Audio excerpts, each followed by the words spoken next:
O terceiro bloco das nossas aulas e dos nossos vídeos cuidará um pouquinho dos trabalhos de uma missão de observação eleitoral na prática. E é importante começar aqui esse bloco, esse módulo, tratando da institucionalidade nos procedimentos. Por quê? Como vocês devem ter visto e acompanhado até então, uma grande palavra que eu sempre uso é imparcialidade, impessoalidade.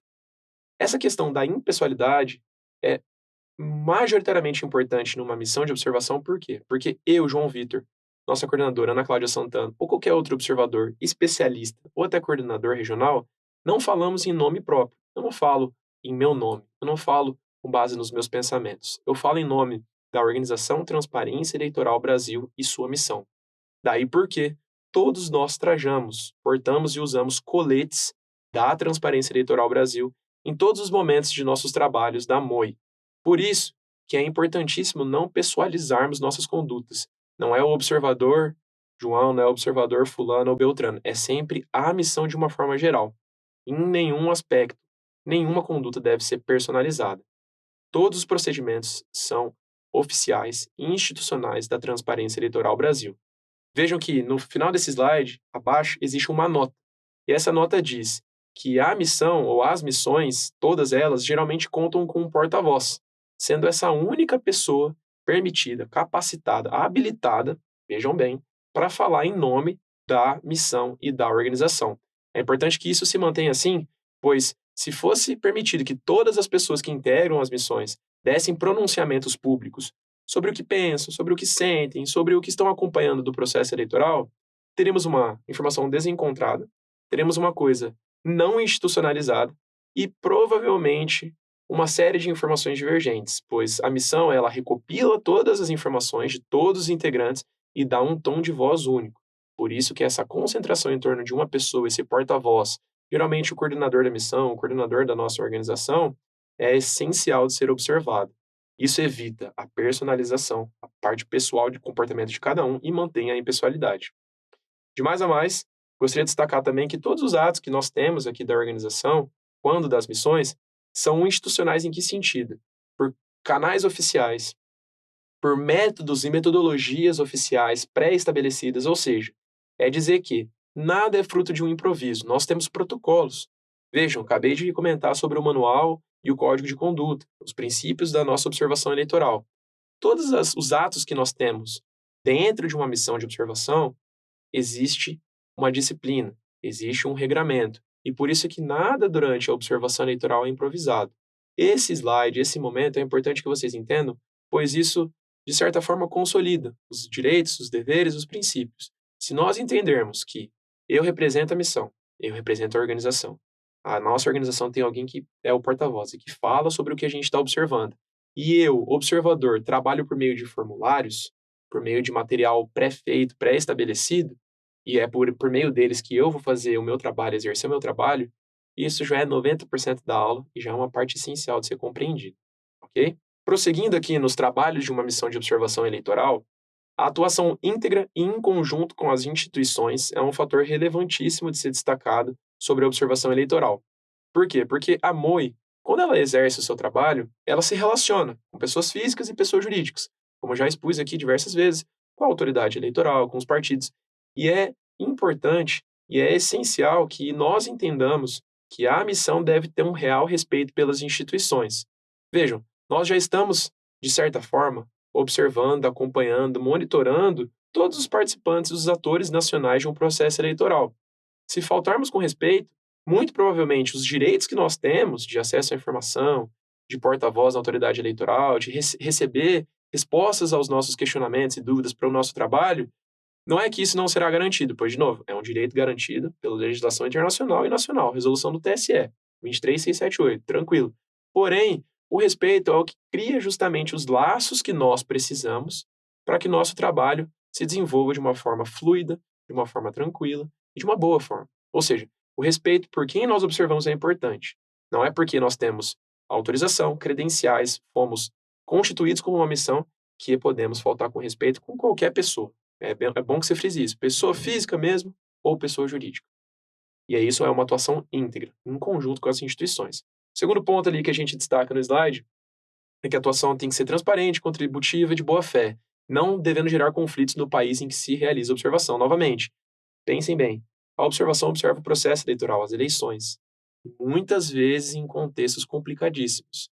A intenção da missão nunca é adicionar gasolina ao fogo, mas sim fazer um trabalho de qualidade, um trabalho técnico, imparcial e que contribua com o país observado, contribua com a autoridade, com a democracia, e não contribua com a incitação de problemas eventualmente enfrentados pelo país. Por isso que todos os princípios e deveres devem estar frescos em nossas memórias, e é por isso que a gente tem que entender que a atuação íntegra de uma missão vai ao encontro disso, da intenção de uma missão em colaborar com o país observado, mas jamais de gerar conflitos aonde se observa, tá bom, pessoal?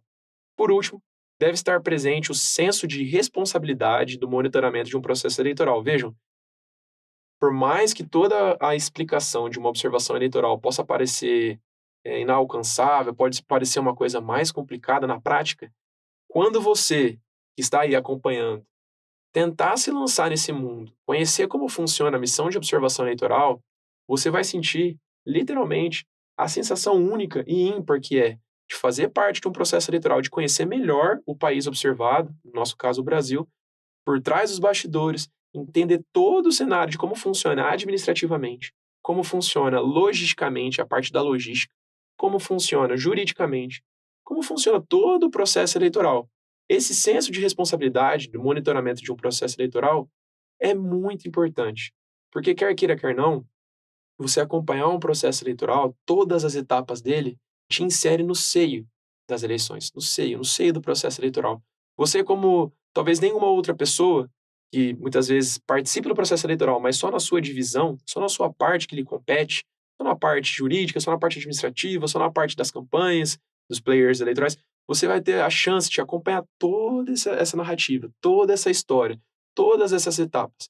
Por isso que o senso de responsabilidade é você ter noção, ter a realidade da onde você se posiciona nisso, ou seja, de como você está participando de todas as etapas e como você tem a possibilidade, a chance realmente de contribuir para o aperfeiçoamento do processo eleitoral, mas com ética, com moral, com responsabilidade, em todas as circunstâncias que aqui talvez não consigamos imaginar, mas que certamente existirão no dia a dia, nas conversas, a noção de responsabilidade dessa atuação íntegra e em conjunto com as instituições.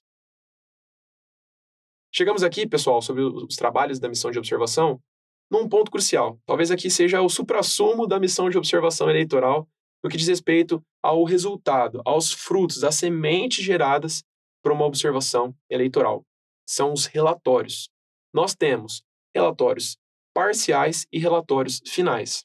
Então imagine aqui comigo. Temos os observadores eleitorais na ponta da pirâmide, os coordenadores, especialistas e grupo base. Cada um tem a sua função. O grupo base, administrar a missão, administrar o trabalho dos especialistas, como ela se pronuncia, como ela se porta e etc. Os especialistas, estudar cada tema do país que a ele ou a ela compete, que a ele ou a ela foi designado. Minorias, povos indígenas, o voto eletrônico, financiamento das campanhas e etc. Os coordenadores, como eu disse, coordenar os observadores irem no dia da votação e até antes estabelecerem contatos com os agentes políticos, com a autoridade eleitoral e etc. Todo esse trabalho, tudo isso, após realizado, a etapa pré-eleitoral, o dia da votação, a pós-eleitoral, após o dia da votação, todas as constatações que esse grupo de pessoas, de novo, não sei se foi dito, mas grupo de pessoas que pode variar, cada organização pode variar, de 10 pessoas, 20 pessoas, 30, 100, no nosso caso, ano passado, quase 200 pessoas. Todo esse trabalho de todos os integrantes da missão é compilado e é posto nesses relatórios. É aqui, pessoal, que você evidentemente consegue enxergar qual que é o fruto do trabalho da missão de observação eleitoral. São nesses relatórios aonde a missão se posiciona, aonde a missão fala e trabalha e discorre mais sobre as constatações que fez. É aqui no relatório parcial e final onde a missão se posiciona sobre o que considera uma boa prática, o que considera sobre os resultados da eleição, o que considera que pode ser melhorado, o que considera que são boas iniciativas da autoridade, dos candidatos, dos partidos. É aqui nesse relatório que a gente vai tratar sobre os temas de cada especialista, o que cada observador observou no dia da votação, antes, ou seja, tudo, basicamente tudo, vai se resumir nesses documentos. E esses documentos como está dito ali embaixo no slide, cópias deles são enviadas a todas as pessoas pertinentes e que estão envoltas, estão relacionadas no processo eleitoral. Todas as nossas considerações aqui contidas são enviadas para a autoridade eleitoral, para os partidos políticos, por que não, o Ministério Público, as autoridades policiais, as forças de segurança, as forças militares, a sociedade civil. Esses relatórios aqui, inclusive, depois de certo tempo, depois de publicados, eles são alvo, são objeto de estudos acadêmicos, são alvo, objeto de estudos legislativos, parlamentares, para a propositura de novas leis, de alteração de leis já existentes, de políticas públicas. Ou seja, este slide, este momento da nossa aula sobre os relatórios da observação eleitoral é o que consolida tudo o que a missão trabalhou e tudo o que a missão fez. E há uma pequena diferença, como consta aí no slide para vocês. O relatório parcial e o relatório final. São duas modalidades. A metodologia varia para cada instituição, para cada organização, porque, como já disse, existem várias, mas para a transparência eleitoral, a nossa metodologia funciona da seguinte forma. Temos o relatório parcial, que, via de regra, publicamos entre os turnos das eleições, pode ser que isso ocorra, ou seja, se há segundo turno em determinadas eleições, como de praxe acontece aqui no nosso país, existe um relatório parcial para o primeiro turno, um relatório parcial para o segundo turno, a consolidação desses dois relatórios em um relatório parcial do primeiro e do segundo turno. Como vocês podem ver nesse slide, a imagem ao lado direito, relatórios parciais, primeiro e segundo turno. Esses relatórios parciais, eles são constatações preliminares, que ainda pendem e necessitam de maior aprofundamento, porém, já podem ser anunciados para a população, para o público em geral, princípio da transparência, se recordam, e eles são já anunciados, ainda que preliminarmente, para que seja de conhecimento público e notório de todos e de todas. Por isso que se chama relatório parcial. Ele já contém constatações especialistas, as constatações aglutinadas, reunidas, dos observadores, dos coordenadores regionais, do próprio grupo base, ou seja, ele é uma prévia. Por quê? Entrando agora no relatório final, este relatório final é um documento extremamente detalhado, que passa por revisões, passa por escritas de diversas pessoas que participaram da missão de observação, passa por um detalhamento que é digno, é merecedor de um trabalho tão hercúleo e tão gigante de uma missão de observação eleitoral. Você reduzir um trabalho de 100, 200 pessoas em um documento, nada mais, nada menos, exige que esse documento seja muito aperfeiçoado, muito detalhado e, de certa forma, com muitas constatações, riquíssimo em conteúdo de todas as áreas, desde processo eleitoral, desde tecnologia, todas as outras áreas que eu já falei. Portanto, eu recomendo a vocês, inclusive, que tenham curiosidade e que estejam assistindo esse vídeo, seja porque você quer participar das missões ou só porque despertou interesse, acessem as nossas páginas, os nossos canais oficiais e leia. Leia esse relatório. Você vai encontrar divisão por vários assuntos. Você vai encontrar vários aspectos que são muito pertinentes, que são muito interessantes para que, desde como acadêmico ou até profissional, ou até, por que não, eleitor, cidadão, você possa se aperfeiçoar, possa estudar, possa desenvolver trabalho sobre os assuntos. Por que não? Esse relatório final nada mais é do que uma contribuição para a sociedade, uma contribuição para a democracia, e ele é o resultado final de todo o trabalho da missão de observação. É nele que a gente encontra tudo que a missão constatou e acompanhou ao longo das eleições. Eu coloquei também ali outros itens abaixo dos relatórios parcial e final sobre outros tipos de informação que a missão de observação eleitoral, nesses relatórios ou em outros, também precisa ter. Então, por exemplo, as missões também podem, para além desses dois relatórios, como nós fazemos, emitir comunicados oficiais, seja no dia das eleições, seja no dia da implementação da missão, do início dela no processo eleitoral. É comum que se veja isso, ao menos a transparência eleitoral faz. Quando se começa a missão de observação eleitoral, que geralmente se inicia com um convite do órgão, da autoridade competente para que ocorra uma missão, com a publicação do edital, isso é muito comum também aqui na Resolução 23678, o TSE informa que lançará editais com um certo tempo de antecedência às eleições, para que cada organização que assim deseje, assim pretenda, possa se cadastrar para realizar uma missão. Então é comum que exista também um relatório ou um comunicado, melhor dizendo, da missão informando que se cadastrou, que se habilitou e que começou a observação. Pode ser também que exista um comunicado oficial, daí nos casos mais de missões internacionais, informando a implementação, a chegada dos observadores internacionais, quando se trata de uma missão internacional no país, e a sua deixada, ou seja, a sua saída ao fim da missão de observação. Isso são comunicados que também existem para além desses relatórios parcial e final. Prosseguindo ali, um aspecto em geral de todos os comunicados e do relatório final e parcial é a necessidade de se conter dados e análises e recomendações ali técnicas específicas. Isso é muito interessante também, pessoal. A caixa ali cinza que está no lado esquerdo da última, da primeira coluna, a terceira.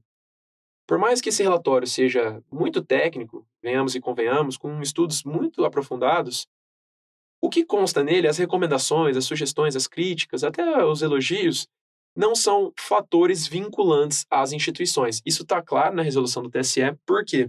Porque não há como, eventualmente, uma observação aqui, uma recomendação de uma alteração de lei, um exemplo.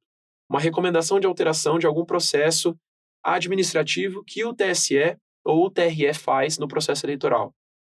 Alguma questão atinente à prestação de contas, alguma questão atinente às campanhas, alguma questão atinente ao calendário eleitoral. Estou aqui só fazendo sugestões para vocês entenderem.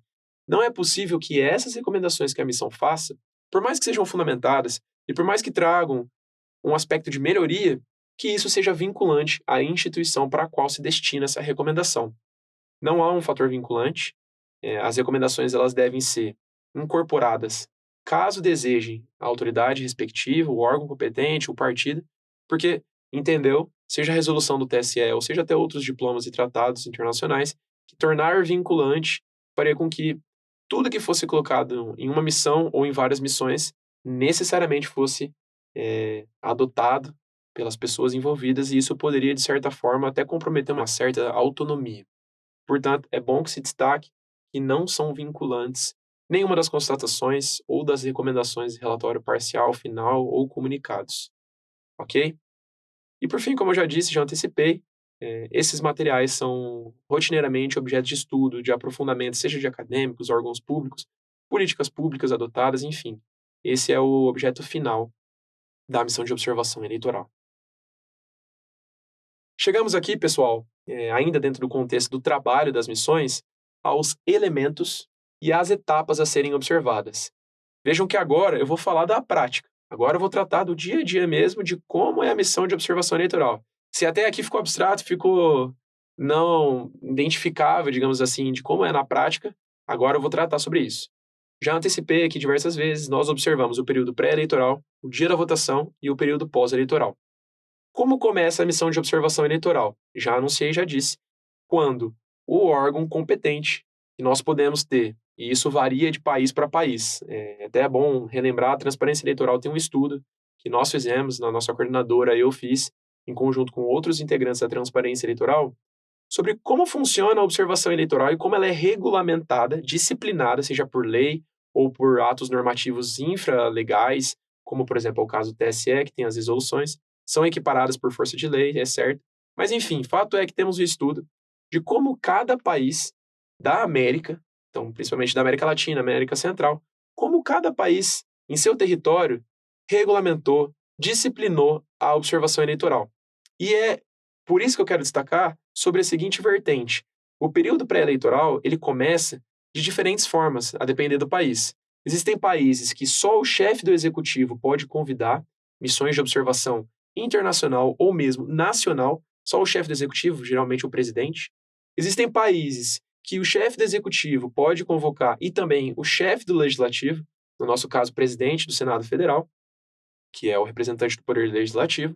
Existem casos que o chefe do poder judiciário, no nosso caso seria o presidente do Supremo Tribunal Federal, também poderia convocar, e outros casos ainda, nos quais o chefe da autoridade eleitoral, aqui o TSE, é quem detém a competência, a legitimidade para convocar missões de observação nacional ou internacional.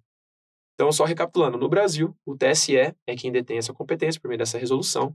Como já foi exposto pela nossa coordenadora Ana Cláudia Santana, não há legislação no país que trate sobre isso, não há uma legislação em sentido estrito, uma legislação federal pelo Congresso Nacional. A única coisa que temos é a resolução do TSE. Tentamos e contribuímos com a elaboração do Código Eleitoral, que está em trâmite, salvo o melhor juízo, no Senado ainda, com a elaboração de dispositivos para esse Código Eleitoral. Inclusive, eu e a nossa coordenadora Ana Cláudia Santana escrevemos os artigos para disciplinar em lei sobre observação eleitoral, porém, ele ainda não foi aprovado. Então, hoje, no Brasil, quem convoca missões de observação nacional, que é o nosso caso, a Transparência Eleitoral Brasil, é o poder eleitoral, a autoridade eleitoral, o Tribunal Superior Eleitoral. Vejam a resolução 23678, e lá encontrarão os prazos para a elaboração dos editais e publicação. Então, voltando aqui, período pré-eleitoral. Quando que começa a missão de observação eleitoral? Quando a organização ou é convidada, ou é cadastrada, habilitada por meio do edital do Tribunal Superior Eleitoral, e aí é permitida começar a dar início aos seus processos de acompanhamento do período pré-eleitoral. Credenciada a missão. Credenciam-se, além da missão perante o órgão eleitoral TSE, os seus observadores. Então, a organização submete uma série de documentações, as quais vocês também encontrarão nessa resolução do TSE, já tanto mencionado, cadastram-se e habilitam-se, fazem o credenciamento dos observadores. Submetemos, então, uma lista de todos os integrantes da missão, suas funções, documentos pessoais, para que o TSE possa também fazer essa análise dos requisitos previstos na resolução de quem pode ou não pode ser integrante da missão, do que eu disse anteriormente. Não pode ser militante, não pode ser candidato por nenhum partido a nada, nenhum cargo, não pode ocupar função na justiça eleitoral e etc. Então, o TSE, cadastrada a missão e cadastrado os seus integrantes, faz essa análise.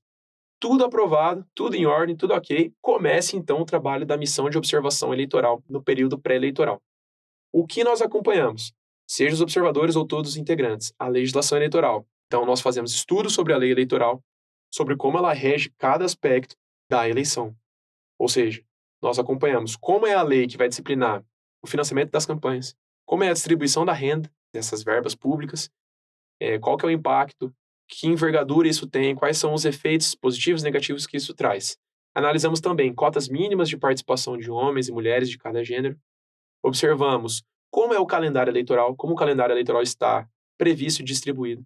Nós observamos também como funciona a logística por trás dos materiais eleitorais, ou seja, toda a preparação das urnas eleitorais, como os candidatos são inseridos as suas informações dentro da urna, todas as cerimônias de lacre, de carga das urnas. Nós estamos presentes quanto mais possível na maior parte dos estados e municípios do Brasil, sempre tentando manter essa representação proporcional entre estados, municípios, zona rural, zona urbana.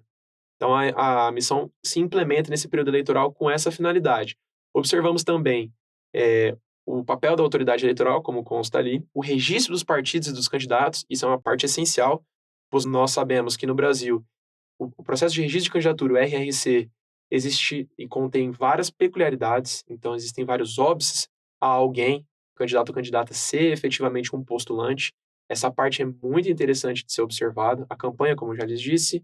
Também é observado o registro e o alistamento eleitoral, que diz respeito à questão da cédula, do título do eleitor, se há informação, se há ciência e consciência do público e da sociedade quanto a essa etapa essencial para que alguém possa eleger ou ser eleito.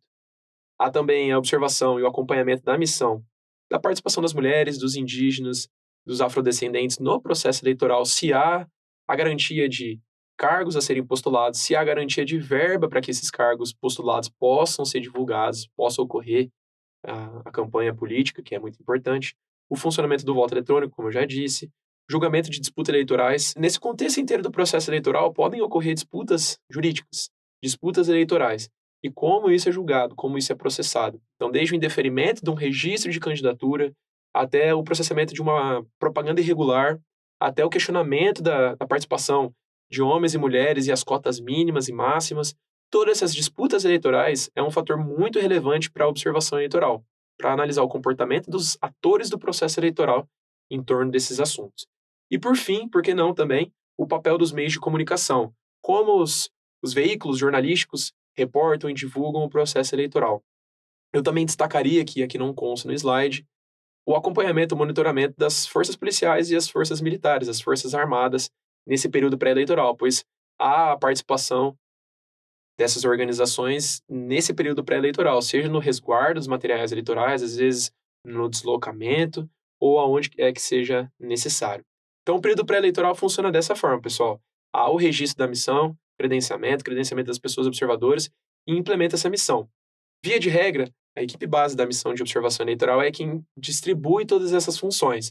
Nós temos um grupo base que recebe todas as informações sobre todos esses assuntos, coordena cada tema com os especialistas, com os coordenadores regionais, e cada tema que pode ser também observado pelos coordenadores e pelos observadores, a equipe base, a coordenação fornece o subsídio necessário para que os observadores possam acompanhar as cerimônias das autoridades eleitorais, como eu disse, carga e lacre das urnas, possa manter reuniões, se o caso, com atores políticos, então candidatos, candidatas, possa manter reuniões com a sociedade civil, com a sociedade acadêmica, possa fazer estudo dessa legislação, possa acompanhar em campo transferência de material eleitoral, o deslocamento, tudo que seja pertinente a esse período. Tudo que vocês imaginarem que acontece antes do dia da votação, e digamos, já no início do ano do processo eleitoral, se o processo eleitoral ocorre em 2024, no início do ano, já há atividades a serem observadas. Mas a partir do momento do credenciamento é que elas começam a efetivamente ocorrer. Esse é o período pré-eleitoral. É óbvio que aqui, para não esgotar o tempo ou até a paciência de vocês, há uma infinidade de outras ações que aqui poderiam ser listadas. E, de novo, lembram-se, recordam que eu falei sobre o senso de responsabilidade do processo de observação durante o processo eleitoral? É justamente disso que eu falo. Quando você observa, quando você vê a infinidade de coisas que existe num processo eleitoral até que ele se realize, é que você se surpreende. Você entende quão complexo é e como a observação eleitoral pode contribuir com tudo isso. Seja acompanhando cada etapa, seja constatando, fazendo os elogios, fazendo as críticas construtivas, podem ser feitas. Então, esse senso de responsabilidade, desde aqui deste momento, quando você sente na pele o que é a missão de observação eleitoral e fica até deslumbrado, encantado, precisa estar presente desde o primeiro ato. Dia da votação. Aqui, pessoal, a gente fala que é o dia D, porque é o dia que a missão de observação eleitoral está mais em evidência. Nós, como já disse, usamos coletes, roupas padronizadas da Transparência Eleitoral Brasil, da nossa missão de observação, para que todos que integrem a missão se identifiquem como integrantes dessa MOE. Geralmente são coletes, vocês já devem ter visto, se não viram, vão para as nossas redes sociais, coletes com esta logo da Transparência Eleitoral Brasil, geralmente com alguns dizeres, missão de observação eleitoral, e saímos às ruas, às escolas, aos centros de votação, às faculdades onde ocorrem as votações, no dia da votação, como o nome já prediz. Ou seja, o dia que acontece a votação é uma das etapas essenciais, importantíssimas da missão de observação. Por quê? Porque com as nossas roupas trajadas, é bom lembrar também que no período pré-eleitoral a gente também usa, toda vez que há um ato que vamos acompanhar em nome da missão, a gente também usa o colete, tá bom? Eu precisava destacar isso porque eu não sei se eu comentei. Então, o colete é sempre para identificar que você faz parte da missão. Mas aqui no dia da votação, como os eleitores saem à rua também para votar, e a gente está trajado com as nossas roupas, é quando recebemos mais destaque, porque as pessoas começam a entender que não somos integrantes de partidos políticos, não somos fiscais de partidos políticos, não somos integrantes da Justiça Eleitoral, porque somos de uma outra organização, e se questionam, pois bem, o que você faz então? Qual que é a sua função? E aí começam a conhecer o que é observação eleitoral. Por isso que também acompanhamos o papel dos meios de comunicação, pois eles dão repercussão aos nossos trabalhos, às nossas missões, aos nossos relatórios. No dia da votação, então, saímos muito cedo de manhã para acompanhar o início do processo de votação. E aqui existem uma série de questões que devem ser observadas, tá? Aqui é muito importante, principalmente se você vai ser observador ou coordenador regional. Então, aumenta o volume aí e presta atenção que essa parte é importante. Dia da votação. A eleição começa em determinada hora da manhã. A gente chega na escola, no recinto eleitoral, onde quer que seja, no centro de votação, para acompanhar a abertura. E nesse momento, nós temos uma série de formulários. Se recorda que eu disse que nada é improvisado? Que nada é feito de forma improvisada durante a missão de observação? Aqui também, isso não é diferente. Por quê? Porque no dia da votação, as pessoas que estão em campo, especialistas também, observadores, coordenadores, mas principalmente observador e coordenador regional, cada ato do processo eleitoral do dia da votação, nós temos um formulário. Um formulário que já é feito há muito tempo de antecedência, com muito tempo antes do dia da votação, que é discutido, que é passado entre o nosso grupo base, entre os especialistas, para que você, observador e coordenador, chegue no dia da votação e preencham. Ou seja, existe um formulário, abertura da mesa de votação, abertura dos trabalhos do dia da votação. Há um formulário com várias perguntas. Se recordam também que eu falei que a gente não preza pela subjetividade, mas prezamos pela objetividade? Esses formulários são perguntas objetivas. Sim, não, números, dados, questões técnicas, imparciais, sobre muitos aspectos.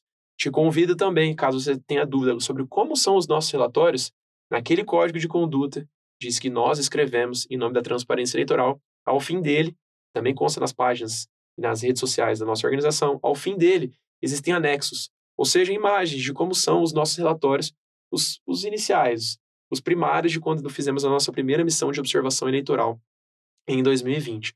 Mas lá você pode ter uma ideia. Então, no dia da votação, chegamos cedo, acompanhamos a instalação, a abertura do centro de votação. Há um formulário para isso. Acompanhamos como a nossa mesa de votação, e vejam, cada observador tem uma mesa em específico.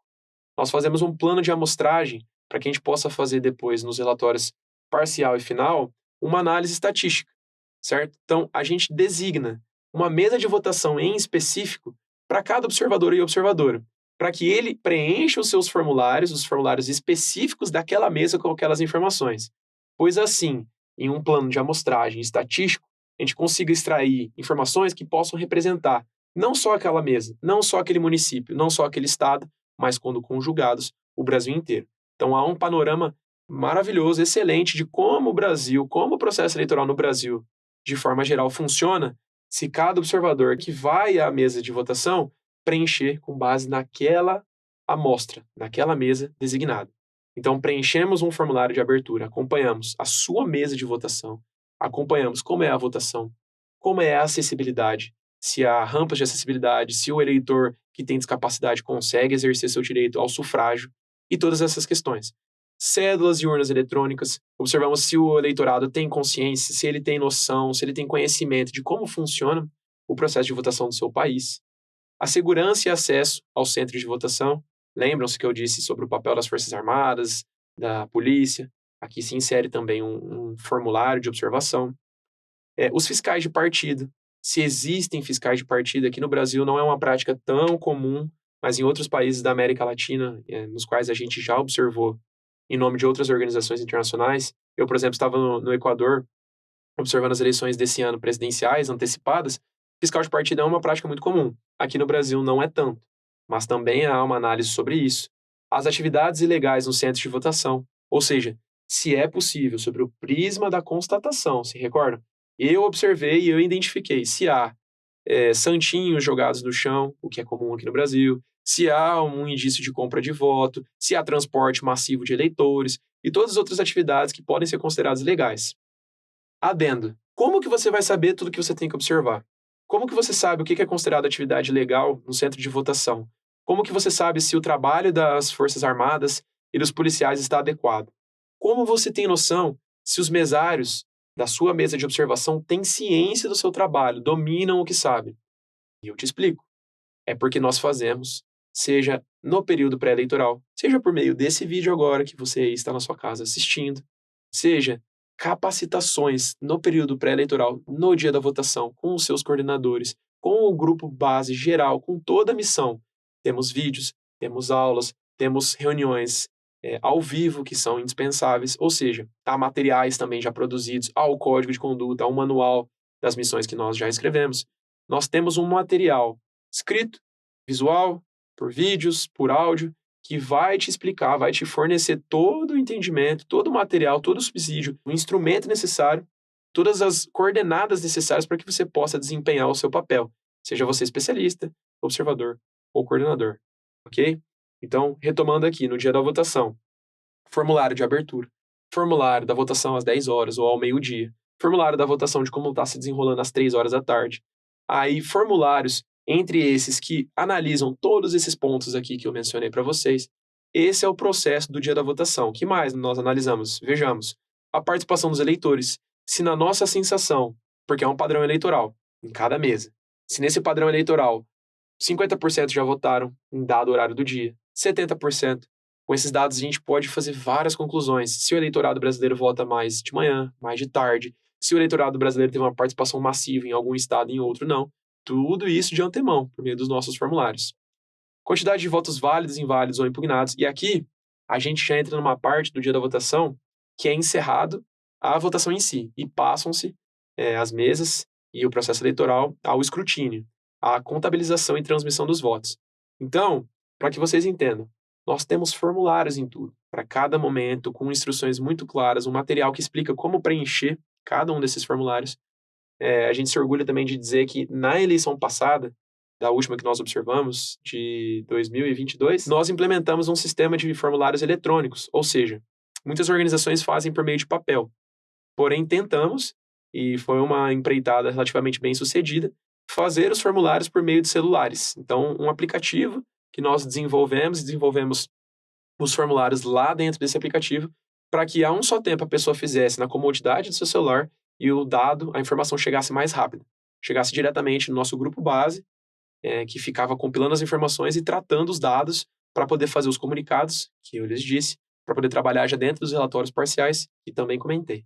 Então, cada formulário para cada momento, chegado o término da votação.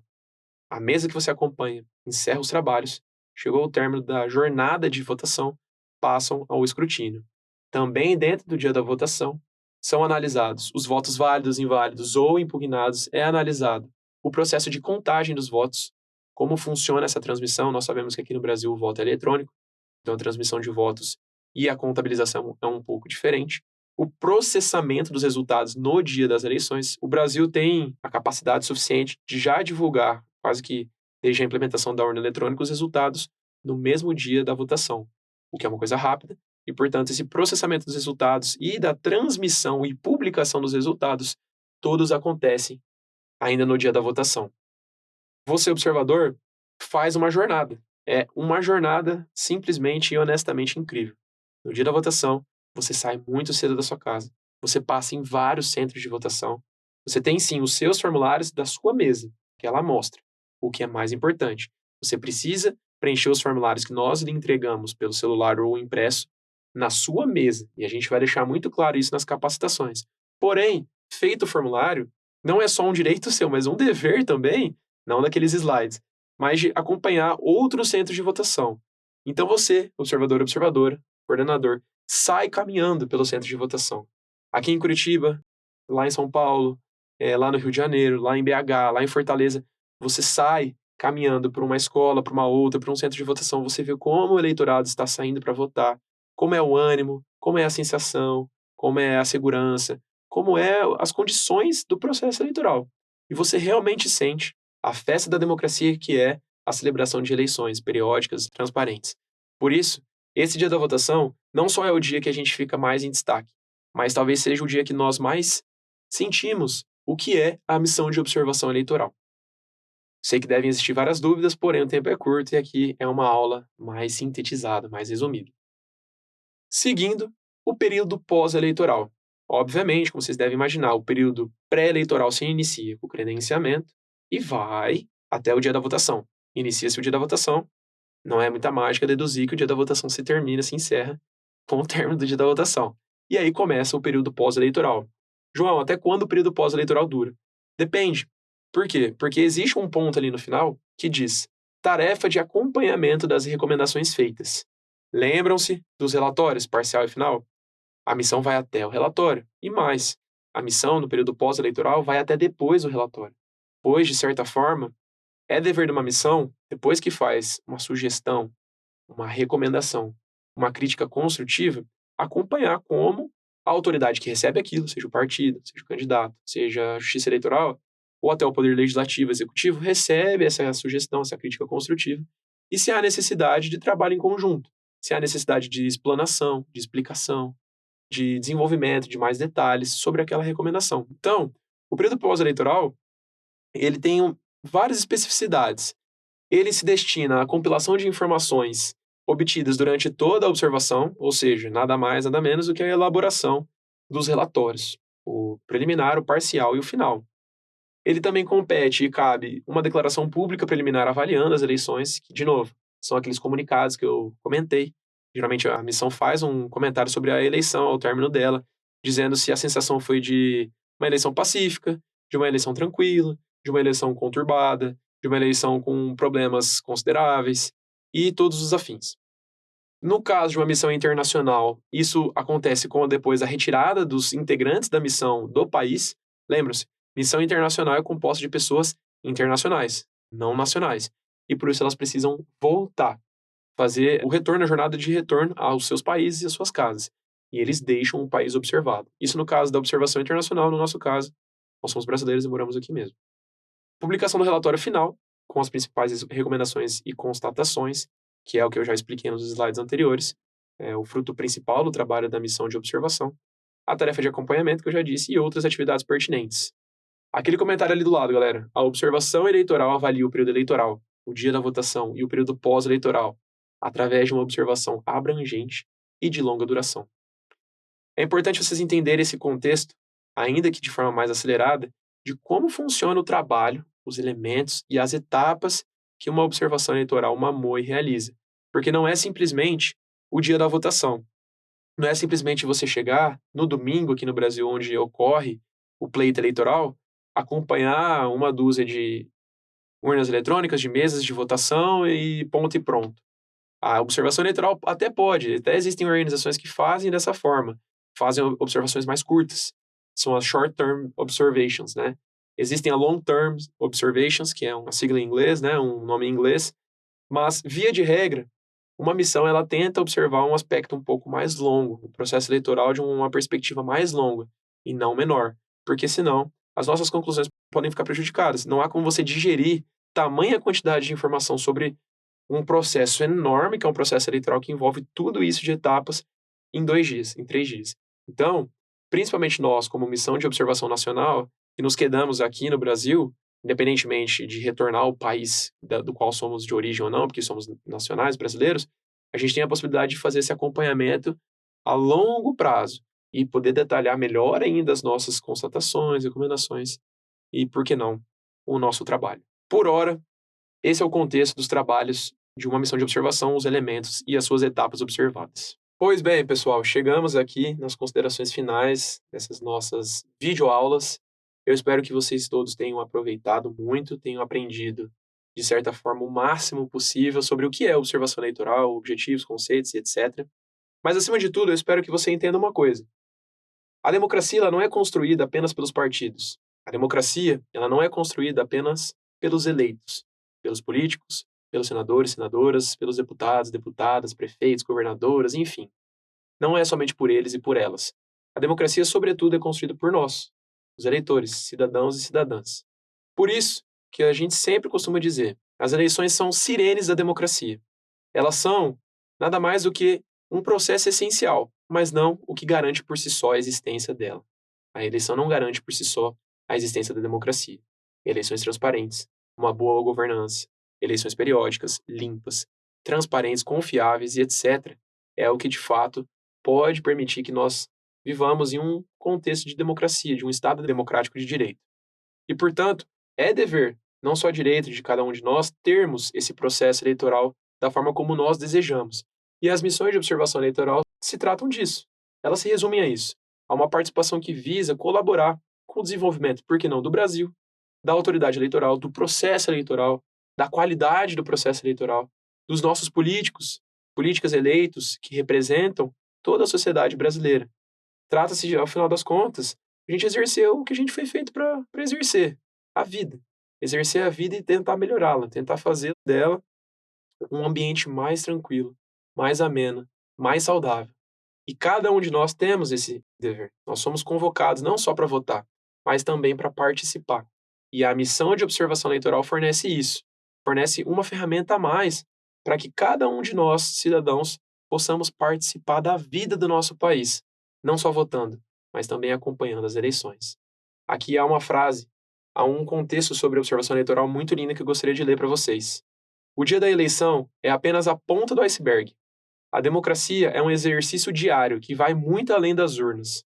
Trata-se de direitos iguais para todos os eleitores e igualdade de condições para todos os partidos. Trata-se de liberdade de expressão, com meios de comunicação diversos e independentes. Trata-se de uma sociedade civil ativa e da participação diária de cidadãos de todas as origens na vida pública de um país. Nossas missões de observação eleitoral representam uma contribuição para tudo isso e para melhorar a qualidade geral de cada democracia no pleno respeito. Essa frase dita pela Federica Mogherini, que é uma representante da União Europeia, também se aplica às nossas missões e às nossas eleições.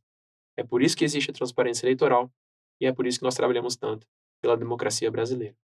Aqui estão as referências, caso vocês tenham interesse, e no final há um slide com um QR Code para você escanear, caso você esteja assistindo da sua TV, do seu computador, para você acessar as nossas redes sociais, obter e acessar todos os documentos que nós mencionamos aqui, o manual e o código de conduta com os princípios, todas as declarações internacionais, conhecer um pouquinho mais a Transparência Eleitoral Brasil, quais tratados nós também ratificamos, também somos partes de alguns organismos e mecanismos internacionais de observação eleitoral. Você pode acessar os nossos relatórios parciais e finais das missões que já fizemos. Enfim, uma infinidade de material para você se divertir, conhecer um pouco mais sobre a organização, sobre as missões e também entrar em contato conosco, caso você tenha interesse, eventualmente, de participar. Será muito bem-vindo, muito bem-vinda à nossa equipe.